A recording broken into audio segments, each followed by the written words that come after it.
Mapagpalang araw po para sa lahat ng sumusubaybay dito sa ating programang Salitanglaw.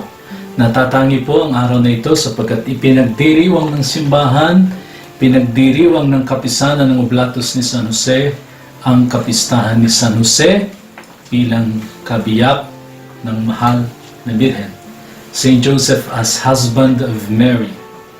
Today, we honor him, we honor St. Joseph, whose role in the rearing of Jesus marked with a low-profile parenting, tempered with the value of humility, with the value of obedience. If there is something that is worth emulating in the life of St. Joseph, aside from what has already been described in many commentaries, it is this, dear brothers and sisters, that St. Joseph knew well his value in the Holy Family. And it is more than enough to define him as a foster father of Jesus.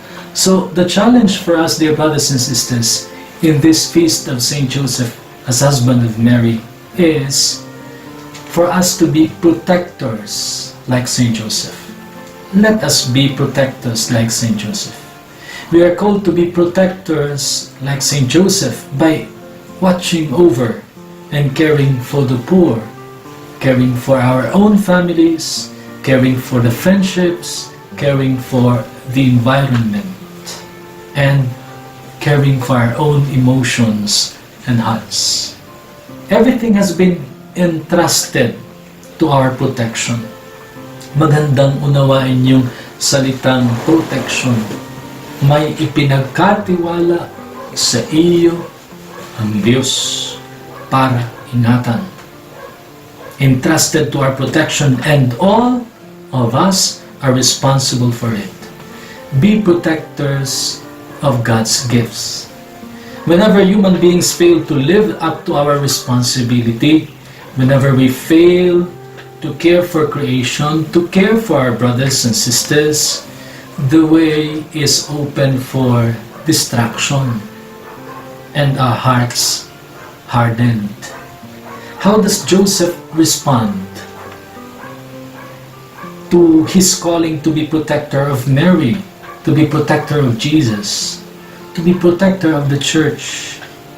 By being constantly attentive, open to the signs of God's presence, and receptive to God's plans, and not simply his own. Yun bang si San Jose, tumugon agad, gumawa agad. Walang reklamo, walang tanong-tanong, sapagkat maliwanag sa kanya, yun ang ginugusto ng Diyos. Attentive to God. Joseph is a protector because he is able to hear God's word, hear God's voice, and be guided by His will. And for this reason, he is all the more sensitive to the persons entrusted to his safekeeping. He can look at things realistically. He is in touch with his surroundings. He can make truly wise decisions.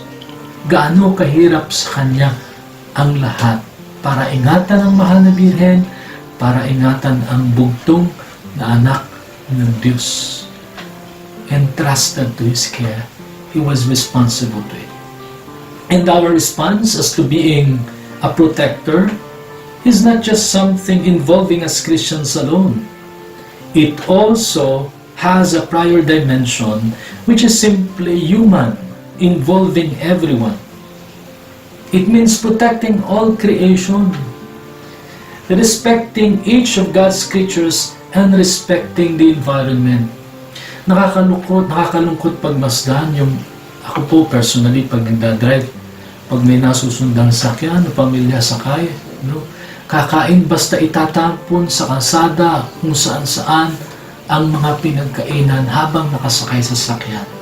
So we have to respect God's creatures, respect the environment. It means protecting people, showing loving concern for each and every person, especially children, the elderly, those in need, who are often the last we think about. Let us be protectors like St. Joseph. It also means caring for one another. Caring for one another in our families, husbands and wives. First, protect one another. And then, as parents, they care for their children. And children themselves in time protect their parents. Ikaw bilang magulang, pinag-iingat mo ba ang iyong mga anak?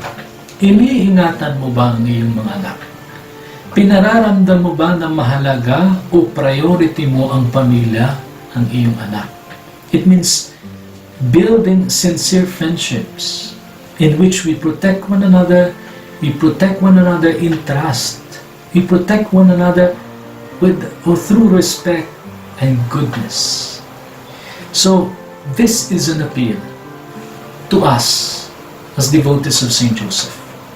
A challenge, an appeal to all men and women of goodwill to be protectors of creation, protectors of God's plan inscribed in nature, protectors of one another and of the environment. This is also clear in the challenge of our Holy Father, Pope Francis. In our local church, we celebrate the year of the clergy and consecrated persons, wherein we are called as renewed servant leaders for the new evangelization, which is the goal of our prayers for this year, the goal of our activities for this year. We aim towards the integral renewal of the values, mindsets, behavior, and lifestyles of us, clergy, and consecrated persons.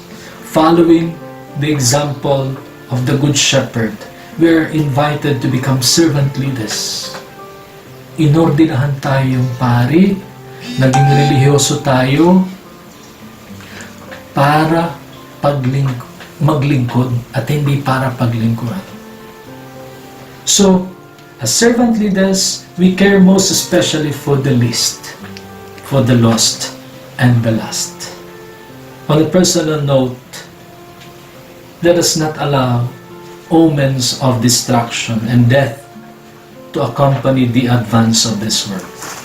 Let us be protectors like St. Joseph. We also have to keep watch over ourselves. Keep watch over ourselves. Let us not forget that hatred, envy, pride defile our lives. Being protectors then also means keeping watch over our emotions. Walang kahihinatnan yang dinadala mong sama ng loob, kayabangan, pagmamalaki. Keep watch over our emotions. Keep watch over our hearts, because they are the seat of good and evil intentions. Intentions that build up, intentions that tear down. We have to maintain personal vigilance, that demands goodness.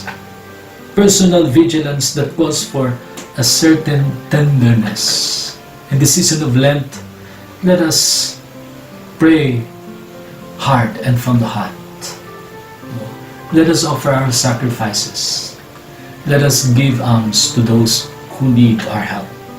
In the Gospels, dear brothers and sisters, St. Joseph appears as a strong and courageous man, a working man, yet in his heart, we see great tenderness. Huwag kang maging manhid, huwag kang maging arrogante sa mga nangangailangan o sa kahit na harsh sa iyo.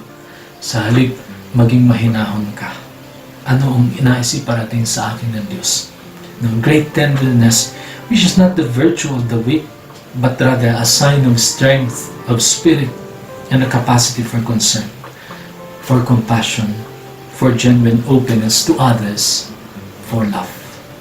My dear brothers and sisters, through the intercession of St. Joseph, may God bless us, and may He protect us. In the name of the Father, of the Son, of the Holy Spirit.